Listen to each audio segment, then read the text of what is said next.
Yan, first GPS race dito sa New Zealand. May itlog na si Inday. Ayan oh. Ayan, solid yung mga itlog oh. Ayan oh.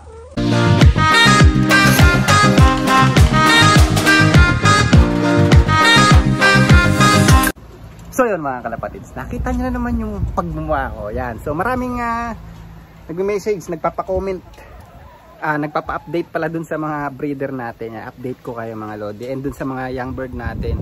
Ayan sila ngayon, pinakawalan ko. At pinag-relax ko lang muna. So ayan sila ngayon mga lodi.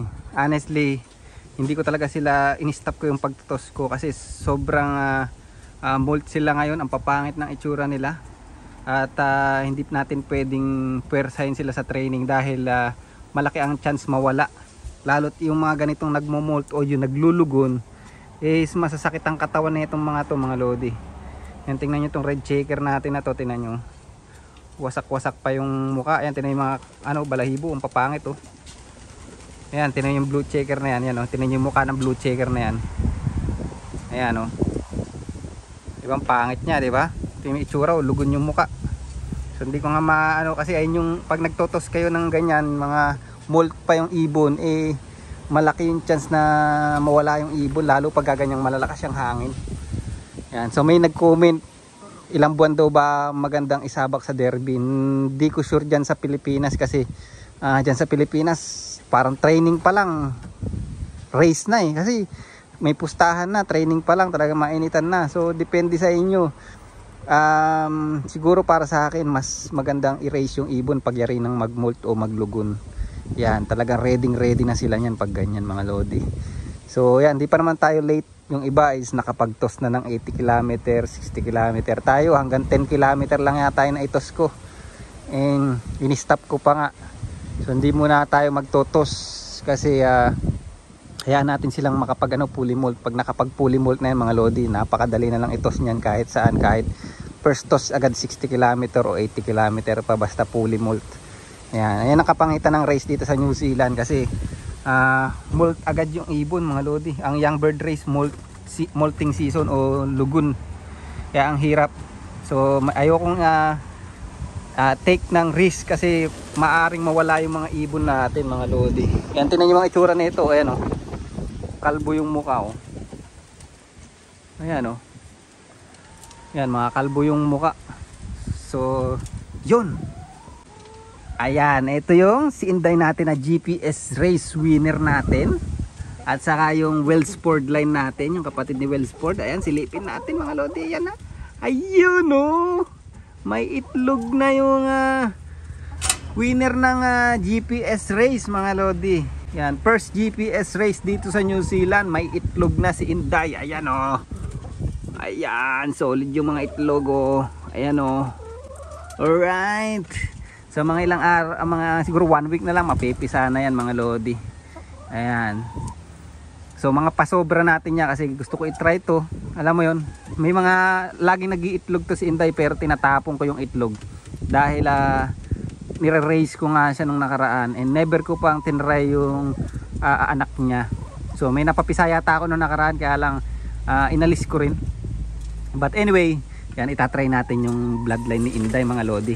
Actually, ang bloodline ni Inday mga lodi is Muleyman. Yan.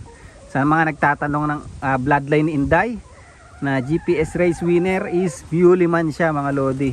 Kaya hindi na ako magtataka pag kami nailabas na kakaibang kulay dyan. Kasi normally gano'n naman ang Muleyman. Pag nag-anak is talagang kakaiba yung kulay. May brown, biglang magiging black. So kakaiba ang mga kulay ng Muleyman. Yan. Surprise. Tapos ang kaparis pa blue bar white flight pa. Tingnan nyo na pied. Napakapogi mga lodi. So tingnan na lang natin kung nilalabas niya. Basta marami akong pinasobrang young bird ngayon. Para sa old bird season mga lodi, doon tayo lalaban ng gusto. Yan. Pero tong young bird mga ilang piraso lang re-raise natin. Para lang enjoyment lang ba? Happy lang. Pero sa old bird season doon tayo magseseryoso talaga mga lodi. Alright. Ayan mga lodi, ito naman si Darna natin. Yan, meron na naman siyang inakay. Ang solid mga lodi. Dalawa na naman oh. Ayan, mga pasobra. Kasi sobrang ang daming bumibili mga lodi. Yan, wala pa naman tayo na ibebenta. Ayan oh. Ayan oh, solid oh. Ayan, solid. Napakaganda oh. Ayan mga lodi. With Borga. Pag napalaki na nila tong inakay na to mga lodi, ano ko na to, i-break ko na to, pahinga na sila lahat ng breeder ko. Alright. Ayan, ito pa isang pasobra natin. Anak ni Lotlot, itlog ni Lotlot mga lodi. Ayan oh. Ayan oh, solid na naman itlog ni Wellsport sa ni Lotlot mga lodi. Ayan. Ayan yung mga inakay, ayan oh. Ayan mga lodi, puro blue bar. Wala man lang nag white flight, puro blue bar. Ayan, tingnan natin yan. Yan din pag napisayan, break na, pahinga na. Mga pasobra na lang to para sa all bird season. Talagang yan, kukuhanin natin yung mga trophy dun sa ano, sa Christchurch, yung 700 plus kilometer. Talagang paghahandaan natin yun mga lodi. Alright. At ito naman yung sa tatay ni Stubborn at saka si 1289 hen. Malapit na rin mapisa to mga lodi. Ayan o. Ayan, mga 1 week. Pisa na rin yan. Solid. Tingnan natin kung ano ililipad nito. Kung talagang sana maganda ilabas nitong si itong pairing na to mga lodi. Na-excite ako sobra. Alright. At ito naman yung anak ni Jopay mga lodi. Saka inbreed ni Stubborn. Ayan o. Mukhang parehas mili mga lodi. Yan o. Tatapang eh. Oo, tapang. Oo. Kala mo ha. At ayun naman si paring Stubborn natin. Ito manalapit na mga pisayong itlog niyan mga lodi. Yan. Yung mga anak na ito nagsisilipad na sa labas. Yan. Pinalabas ko na. Ayan o.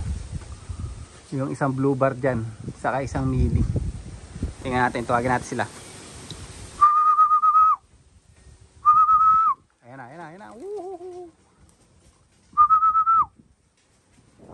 Tingnan nyo, paano mo ba naman iti-training niya yung mga itsura. Tingnan nyo, kalbo-kalbo yung mga katawan. Ayan no. Ang kisig talaga ni favorite natin yun. Ganda pa rin ang itsura kahit nagmumult oh. Ayan sila oh. Papasokin na natin. Ayan sila oh. Tingnan nyo anak ni Stubborn na blue checker dyan mga lodi. Ay hindi, nagpunta doon sa dulo. Yung nasa dulo doon oh. Ang pangit ng mga muka. Nagmumult talaga. Ayan oh.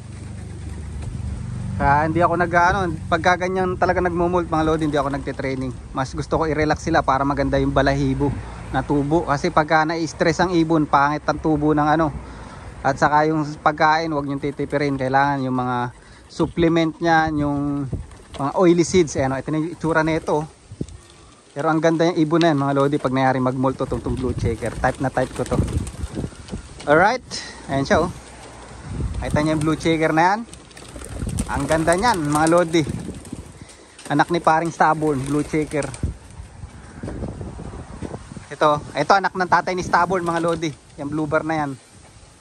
Saka ang nanay niya is si Lotlot, yung winner natin ng 500 plus kilometer tawid dagat. Champion ng federation natin. Alright. Ayan mga lodi. Yan, tingnan nyo, di naman tayo nakapagkayod mga lodi. Dahil umalis tayo kanina. Yan, subscribe nyo pala yung Team Uno mga lodi. Nagmamakaawa na ako sa inyo. Yan, subscribe nyo na. And share the vlogs mga lodi. Pampa good vibes lang. Yan, di tayo nakaalis kasi may vlog tayo dun. Or naglibot kami, family time. Kaya itong mga ibon natin, yan lang tayo nagpakain. Ayan oh. Yan sila mga lodi. Yan, maraming salamat ulit. Yan, malapit na, race na naman. So mag-race lang tayo dyan. Baka mga di tataas ng 6 na ibon mga lodi. Yung mga first clutch lang natin. Pang lang tayo, pang happy. Hindi masyadong seryoso. Alright. Yan o. So dito ko na layarin yung vlog natin mga lodi. Shout out sa inyong lahat. Maraming salamat ulit. Bye.